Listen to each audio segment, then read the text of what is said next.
मुझे नहीं पता था कि आज का रिपोर्ट सुनकर मेरा होश उड़ जाएगा। तो देखो मेरी तबीयत कितने दिन से ख़राब थी, तो डॉक्टर ने बोला था मेरा चेकअप करवा। तो जब मैं चेकअप करवाई तो उसका रिज़ल्ट बहुत ही बेकार आया था। वो क्या आया था आपको आगे बताती हूँ। ख़ैर मैं सो के उठ चुकी हूँ और जब सो के उठा तो देखा कि मम्मी रेडी हो रही थी और इतना सारा मेकअप का सारा मैंने किया था, क्योंकि मम्मी यहाँ पे साड़ी पहन के रेडी हो गई थी। उन्हें जाना था किसी के घर पे हल्दी और कुछ फंक्शन था, तो उसके लिए मैं उठी और डायरेक्ट अपना मेकअप का पिटारा लेके तैयार करने लगी मम्मी को। और अब मेरी रिपोर्ट में आया है मेरे पीठ की थैली यानी कि गॉल ब्लेडर में बहुत बड़ी स्टोन है। तो जब मुझे पता चला लिटरली मैं वहीं से रोना स्टार्ट कर दी और घर कैसे आई मैं नहीं जानती। भाई तुम ही सोच लो, गॉल ब्लेडर ही रिमूव करने को डॉक्टर ने बोला। अब मैं होश में कैसे आई घर पे मैं नहीं जानती। नहीं चली गई थी। उसके बाद मैंने ब्रेकफास्ट में आज पोहा बनाया था और बहुत ही सैड थी, लेकिन ये स्माइल देख लो आप लोग के लिए है स्माइल,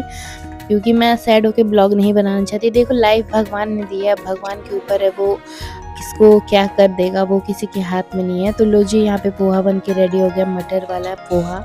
और इसमें क्या मिसिंग है वो आप कमेंट करके बताना मुझे।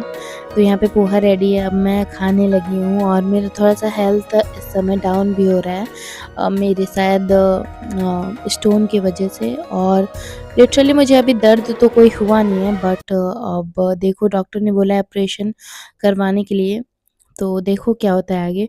फिर मैं यहाँ पे अपना बेड बनाने लगी, क्योंकि मैं जब तक अपना बेड नहीं बनाती हूँ तब तक मुझे नींद आती रहती है।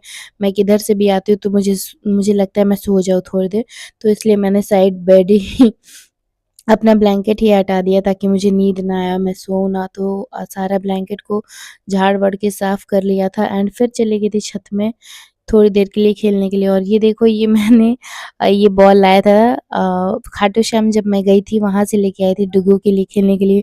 भाई साहब 1 हफ्ते तक तो इसने इसको भाव ही नहीं दिया, और अब ये खिलौना इसका फ़ेवरेट हुआ है। इसके बिना तो ये सोती नहीं है, उठती नहीं है, इसको लेके सोती है, इसको लेके उठती है। तो इसके साथ ये बहुत सारा मस्ती करती है और खेलती है अच्छे से, मैं भी इसको खेलने देती हूँ।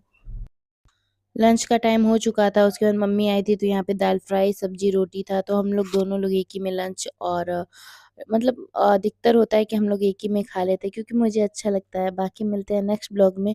होप करती हूँ आप सब मेरे लिए प्रेयर ज़रूर करेंगे।